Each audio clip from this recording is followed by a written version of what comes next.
Well, as they say, one man's trash is another man's treasure, and that's exactly what our next guest, that's her philosophy as well, Lizl Nudia, and she's here. She's the owner of Lilly Loompa Furnitures, and they're all about repurposing someone else's junk and turning them into treasures. I have to say, good morning and welcome to you. I'm loving what I'm seeing in front of me. Thank you, Zoe. Thanks for having me. Well, let's talk about Lilly Loompa Furniture.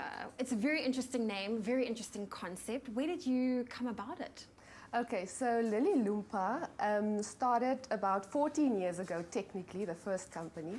And the name is derived from my nickname, which is Lilly, because most people couldn't say my name, Lizl, or the little ones in my family. Aww. And Loompa comes from Charlie and the Chocolate Factory, my favorite children's book.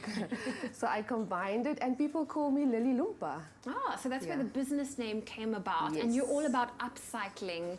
I mean, I'm looking around, I'm seeing familiar things. So it's all about proudly South African, but also paying tribute to it. So talk me through your style of your pieces.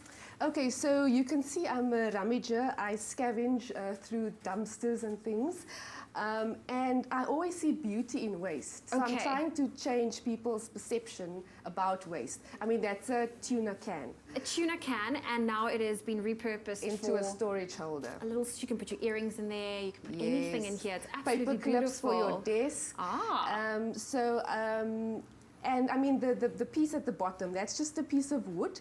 It's obviously, I brought it in the state that I found it, so you can see the kind of dirt that I work with.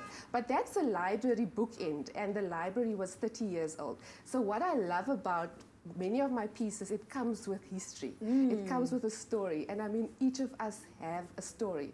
And I would like my pieces to tell a story about unique South African people and places. I really love that. I mean, I'm looking at this. This is a giant tin that, you know, it comes probably with canned fruit or whatever is in there.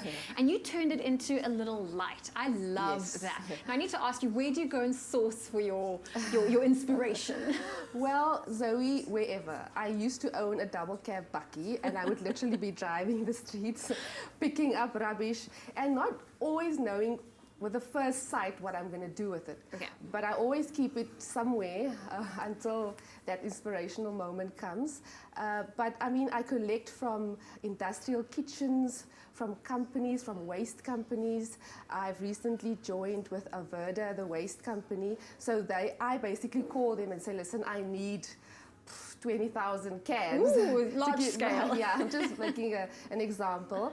And they're always ready to help. So I think my business is about solving a problem, about changing people's perception about waste. So I go around, I introduce myself to people, and you'll be surprised that people want to also help. They don't know always what to do with the waste. So as I said, I'm trying to solve a problem. Well, I absolutely love that. Lizl, thank you so much for joining us and sharing your ideas and your visions about these beautiful pieces that we're seeing in front of us. And the scary thing is, as South Africans, we produce more than 50,000 tons of trash every single day. So you are making a huge impact to at least eliminate that or lighten it up a bit by recycling old things into something new.